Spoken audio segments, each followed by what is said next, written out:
لله نحمده ونستعينه ونستغفره ونعوذ بالله من شرور أنفسنا ومن سيئات أعمالنا. من يهده الله فلا مضل له ومن يضلل فلا هادي له، وأشهد أن لا إله إلا الله وحده لا شريك له، وأشهد أن محمدا عبده ورسوله. يا أيها الذين آمنوا اتقوا الله حق تقاته ولا تموتن إلا وأنتم مسلمون. يا أيها الناس اتقوا ربكم الذي خلقكم من نفس واحدة وخلق منها زوجها وبث منهما رجالا كثيرا ونساء، واتقوا الله الذي تساءلون به والأرحام إن الله كان عليكم رقيبا. يا أيها الذين آمنوا اتقوا الله وقولوا قولا سديدا يصلح لكم أعمالكم ويغفر لكم ذنوبكم، ومن يطع الله ورسوله فقد فاز فوزا عظيما. أما بعد، فإن أصدق الحديث كتاب الله، وخير الهدى هدى محمد صلى الله عليه وسلم، وشر الأمور محدثاتها، وكل محدثة بدعة، وكل بدعة دلالة، وكل دلالة في النار. Verily, ya ikhwan, all the praise and all the glorification and all the magnification, it is due to Allah and Allah alone. And I publicly, I inwardly, and I outwardly, without any compulsion or without any coercion, bear witness that there is no one or nobody or anything that's worthy of worship except for Allah Ta'ala. And I bear witness that Muhammad sallallahu alayhi wa sallam is the finality of messengers sent to guide mankind from the darkness into the light. Ya akhwati fillah, ya akhwati fillah, more than 22 years ago, when I look back at my life, ya ikhwan, I did not know who Allah or His Messenger sallallahu alayhi wa sallam was. Being brought up in this society as from amongst the people, from the Christians or Ahl al-Kitab, and then one day, ya ikhwan, al-Huda, guidance and al-Iman came into my heart.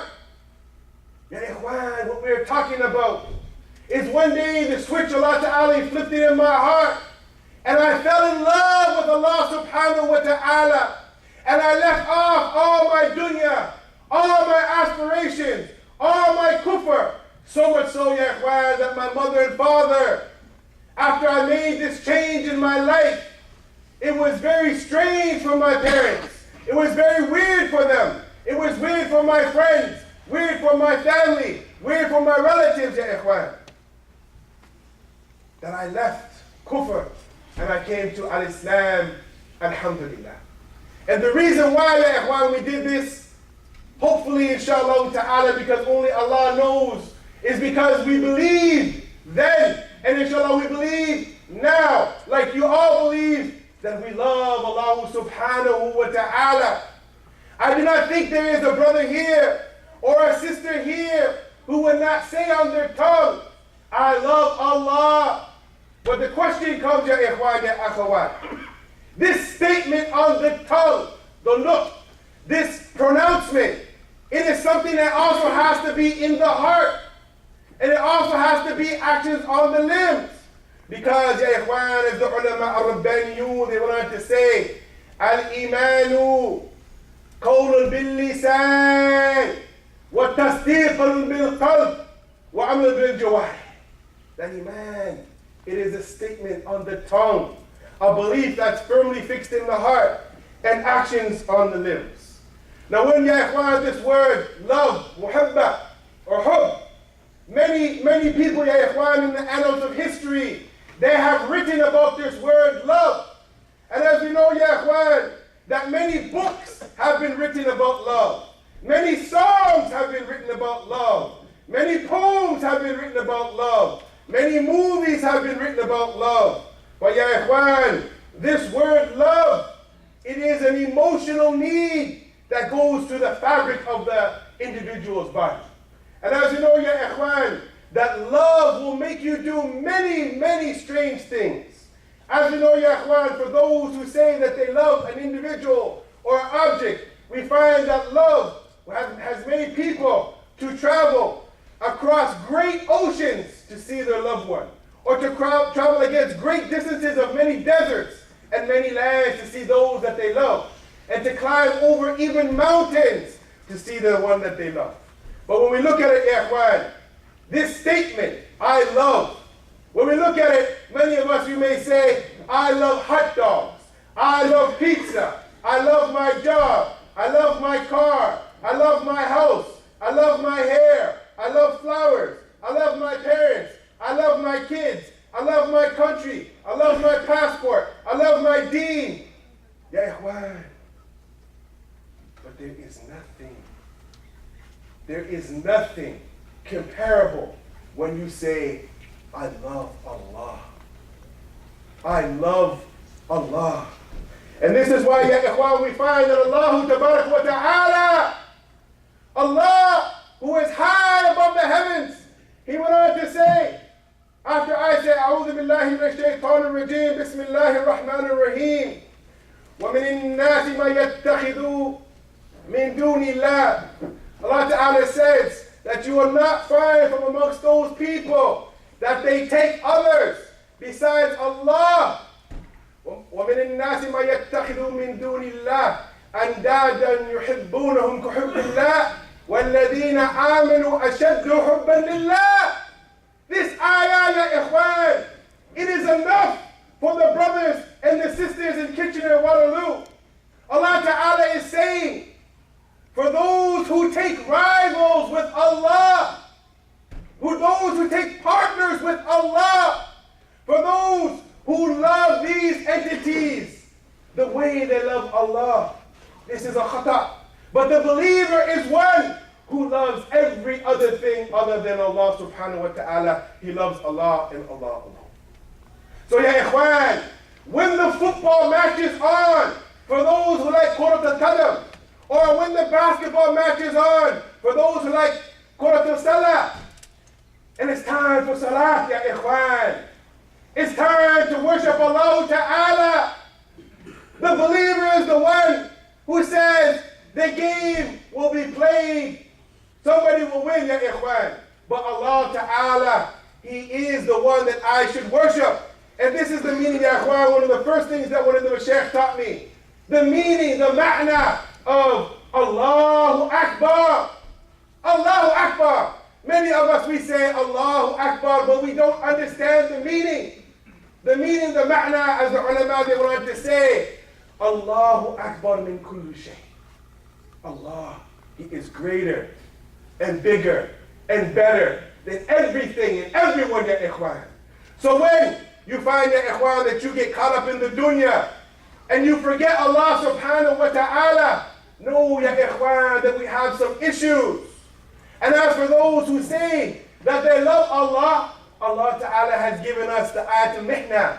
This is the ayah to see whether or not you really love Allah Ta'ala. Allah Ta'ala went on to say, قُلْ إِن كُنْتُمْ تُحِبُّونَ اللَّهَ فَاتَّبِعُونِي يُحْبِبُكُمُ اللَّهُ وَيَغْفِرْ لَكُمْ ذُنُوبَكُمْ وَاللَّهُ غَفُورٌ رَحِيمٌ. This ayah, ya akhawat. This is the ayah that tests me and tests you to see whether or not we are worthy of Allah Ta'ala, His love and His affection. Allah Ta'ala went on to say in this ayah, say, if you really love Allah, say, if you really love Allah, then follow Rasulullah sallallahu alayhi wa sallam. If you love Allah, follow the Rasul sallallahu alayhi wa sallam. Then we find, ya ikhwan, there is a ziyada. Allah says, He will love you. Allah, He will love me.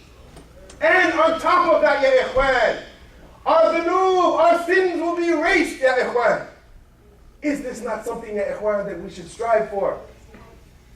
How many of us say we love things, ya ikhwan, but when it comes to the test, ya ikhwan, when Allah and His Messenger have given us a commandment, which we know, which we might have heard 1,000 times on the minbar by the other imams, better than myself, and we know the ayah, and we know the hadith, but we don't work with it, ya ikhwan. We sit there and we say, you know what? There's another program going on. I'm not going to get with what Allah and His Messenger said. But then we say, I love Allah. I love the Book of Allah. I love Deen al-Islam. I love Iman. I love Taqwa. I love Sunnah. I love all these things, ya ikhwan. This is lit profession, ya ikhwan. So my dear brothers, we find, ya ikhwan, that the concept, this concept of love, ya ikhwan, for us to understand this concept in reality, we have to understand the other concept, ya ikhwan, which is the concept of hate. And hate, ya ikhwan, is hating only for the sake of Allah subhanahu wa ta'ala. Where we find that the Prophet sallallahu alayhi wa sallam, he said in the hadith, which is collected in Sahih Jami' al-Saghira by Imam al-Suyuti, and the hadith has been authenticated by the Shaykh of our time, Muhammad Noor As-Sa'ati, better known as Shaykh al-Albani rahimahullah ta'ala, where the Prophet sallallahu alayhi wa sallam, he went on to say, عَوْتَكُ الْأَوْلُ الْإِيمَانِ الموالاة في الله ومعاداة في الله وحب في الله وبغض في الله عز وجل. And many of the Muslims, as I'm a new Muslim, they say, Akhiri, don't quote that hadith. It's a little bit controversial. Don't say that hadith. Hide it behind your back. Yeah, Quran. The Prophet sallallahu alayhi wa sallam, he went on to say, from the firmest handhold of al-Iman, the firmest, yeah, is to have love and loyalty for the sake of Allah.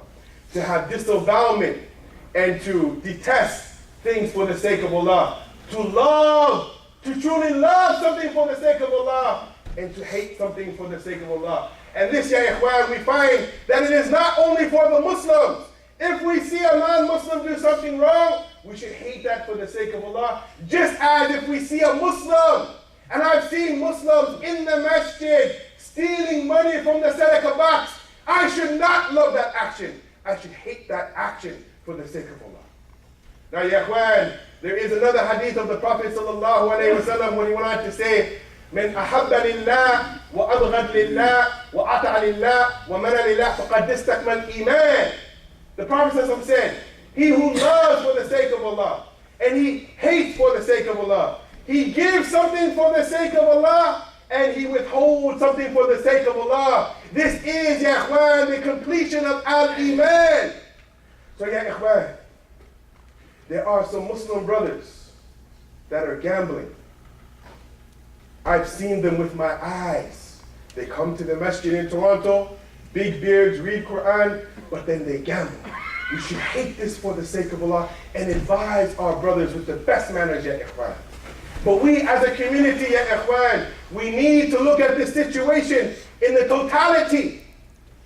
This masjid and any other masjid in North America will not be successful until our intentions are in love with what Allah loves and what Allah hates. What His Messenger loves and what His Messenger hates, ya ikhwan. And for the last 21 years, I have seen, and this is no exaggeration, ya ikhwan, hundreds of new shahadas come into Islam, and then they don't get the support from the Muslims, they don't get the help of the Muslims, their iman becomes very weak, and then they go back to kufr, ya ikhwan. I know hundreds of them. I've interviewed a few of them and I asked them, what is the situation? Why? What happened? What's the situation? And many of them, they said, because we don't feel loved by the community as Muslims. Brothers, it is a shame on our communities and totality that if somebody was to come here today and they were reading about Islam, and the Imam or any of the other individuals, those better than myself, were to give them a little bit of dawah, and then in front of the people, we all get up and say, Allahu Akbar, we're very happy, let's eat some samosas and some shawarmas, and let's have a good time. Somebody accepted Islam. But then 2 years later, ya ikhwan, Brother Bob, who became Brother Bilal, we don't know where he is. We're not helping him. We're not supporting him. We're not looking after him. And the reality, ya ikhwan, and I'm just trying to make a side point about this. When I embraced Islam, the ones that were the closest to me, that looked after me, and I'm not ashamed to say it, were the Muslims who became Muslim. They took me under their arm. They looked after me. They helped me. They taught me. Whereas the born Muslim, maybe because I wasn't from his tribe or I didn't speak his language, they'd just give me the salams and keep me far away, ya ikhwan. إِنَّمَا الْمُؤْمِنُونَ إِخْوَةً. The believers are brothers, regardless if you're from Somalia, or you're from Kuwait, or you're from Bangladesh, or you're from Jamaica, or Ireland. The thing that makes us all come here today is that we have some things in common. We all say that we love Allah. That's why we're here, because we know that this action of Al-Jumu'ah, it is a beloved action, ya ikhwan. So brothers, the reality check for myself is that when we find that there's ayat and hadith being recited, we find the Sahaba ridwanullahi alayhim ajma'een, خير الناس قرني ثم الذين يلونهم ثم الذين يلونهم, from the best of generations were the companions of the Prophet ﷺ, and then those that came after them, and then those that came after them. When they heard an ayah from the book of Allah Ta'ala, the phrase that came in their mind, and then it came on their tongue, and it was definitely in their heart, was سمعنا وأطعنا سمعنا وأطعنا سمعنا وأطعنا يا إخوان. And when you look at Ikhwan, there is a country that's below us where they have the quote-unquote strongest army in the world.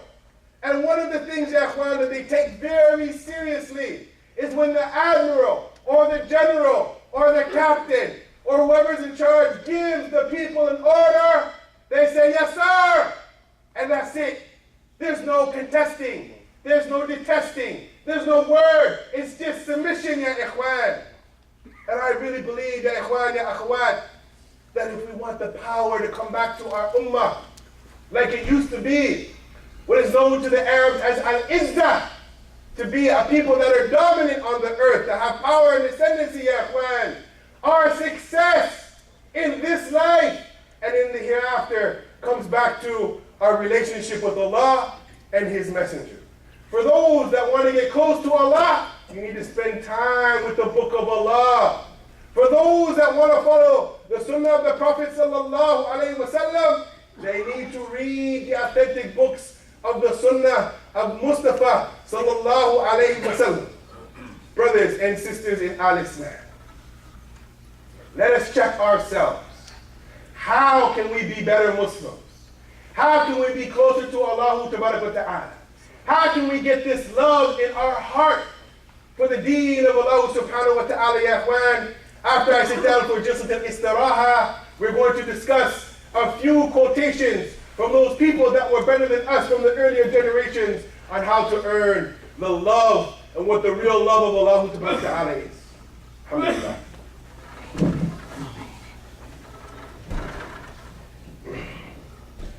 الحمد لله رب العالمين وأصلي وأسلم على نبينا محمد وعلى آله وأصحابه أجمعين. يا إخوة في الله، يا أخوات في الله، بارك الله فيكم جميعا. يا إخوان, I had intended, inshallah ta'ala, to come here last week, but due to some unforeseen circumstances and also having my responsibilities in Toronto, I have been looking at this topic, ya Ikhwan.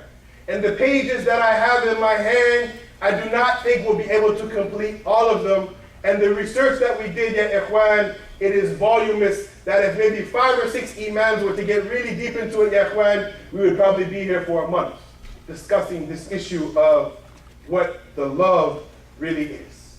So we find, ya Ikhwan, that from amongst those great illustrious scholars from Islam, the great scholar Dhunnun rahimahullah, he went on to say, and I want the brothers to pay attention because these are gems that these people from the past, that they said, if we were to just to bite on a little bit and to absorb it, we would get a great amount. But if you were to actually ponder over it, ya ikhwan, these statements could change our life forever. So we find, ya ikhwan, that Dhul-Nun rahimahullah, he wanted to say some statements. We wanted to say, indeed, from the signs that one loves Allah is his abandonment of anything that distances him from Allah, until he preoccupies himself totally with Allah alone. He also said, indeed, from the signs of those who truly love Allah is that they don't find intimacy with anyone other than Allah, and that they do not seek shelter with anyone other than Him. He also went on to say, when the love of Allah is settled in a person's heart, there is a level of intimacy with anyone other than Allah. Or there is a level of intimacy between the slave and Allah due to the fact that Allah means more to him than any single thing. We love our parents. We love our grandparents. We love our children. We have shed tears for them.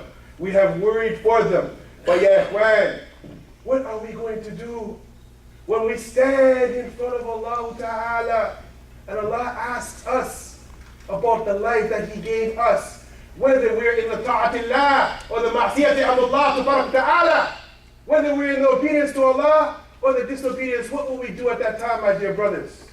Also, he went on to say, from the signs of that the slave's love of Allah is his abandonment of everything and anyone that distracts him from Allah until his attention is solely for the sake of Allah Ta'ala. Modern day example right now, ya ikhwan. I have traveled, alhamdulillah, all the way up to Montreal, being the furthest place north, out west to Vancouver and LA. I've been the furthest south down to Trinidad and Houston. The furthest east I've been is to Cairo. There is a sickness, ya ikhwan, that is coming in the hearts of the Muslims, and in reality we do not realize how serious it is. This is Baytullah subhanahu wa ta'ala. This place is a sacred place. Blood is not allowed to be shed in here. Arguing is not allowed in here. Disturbing others is not allowed in here. But we have an issue, ya ikhwan, when the imams who are better than myself say, Istaw, Istaw, and the imam says, Allahu Akbar, all of our attention should be to Allah Rabbul Izzah. But then somebody with their dunya comes in the masjid with that hideous thing called the cell phone. They bring it in the house of Allah, thinking, well, maybe I'll miss a call where I can make $50 billion, so I'll bring that dunya in the masjid.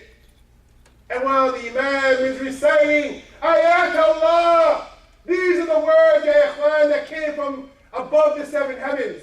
We not only hear the phone ring, but we hear hip-hop music or singing in songs on the phone in the masjid while the imam and the believers are worshiping Allah Ta'ala.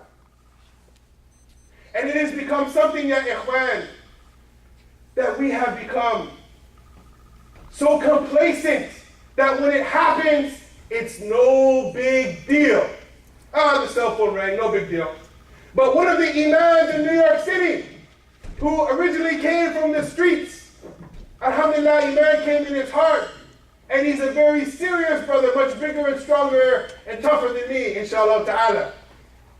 Being the imam of the masjid, he has imposed the hudud of Allah subhanahu wa ta'ala by, in a way, in terms of that when the cell phone rings, he tells the brothers, either you give some money as sadaqah to the masjid to wipe away your sin, or we're going to take and confiscate your cell phone. This is, ya ikhwan, the iman that we're talking about. That Allah is more important than your cell phone coming in the masjid, disturbing the believers, ya ikhwan. Let alone, ya ikhwan, the rancor and the enmity and the hatred that we bring to the masjid about our brothers or our sisters.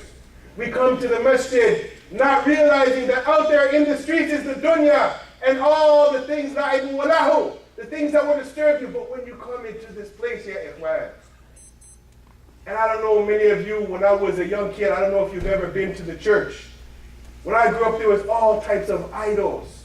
So for me, the transformation from the kanisa to the masjid, ya ikhwan, I can't even describe it in words. I cannot be eloquent enough to tell you the feeling that I come to. Masjid, meaning the one who makes sujood, the place of sujood.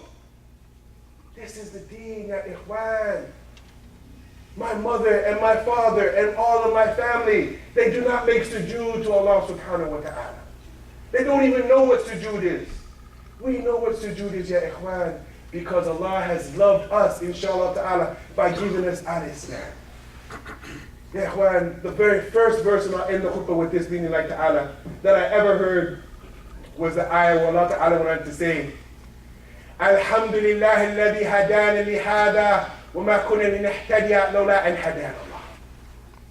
This verse, ya ikhwan, is the first ayah I ever heard, the first khutbah more than 21 years ago.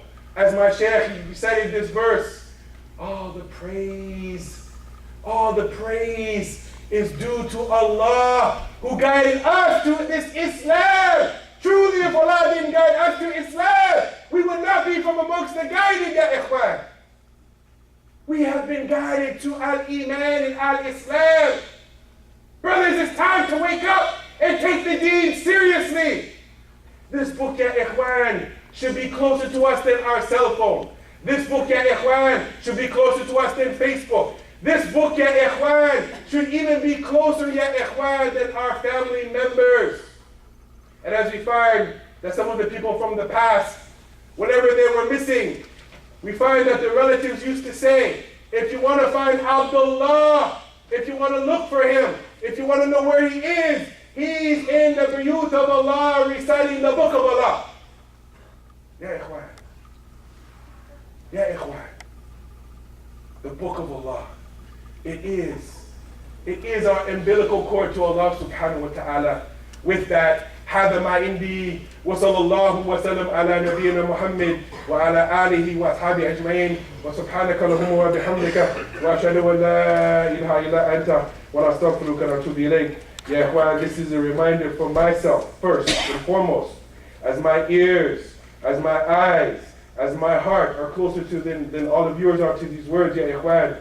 Let us from today, bi'idhnillahi ta'ala, a few months before the month of Ramadan, let us renew our love and our attachment to Allah ta'ala and His book. With that, Aqim as-salat wa yarhamakumullah.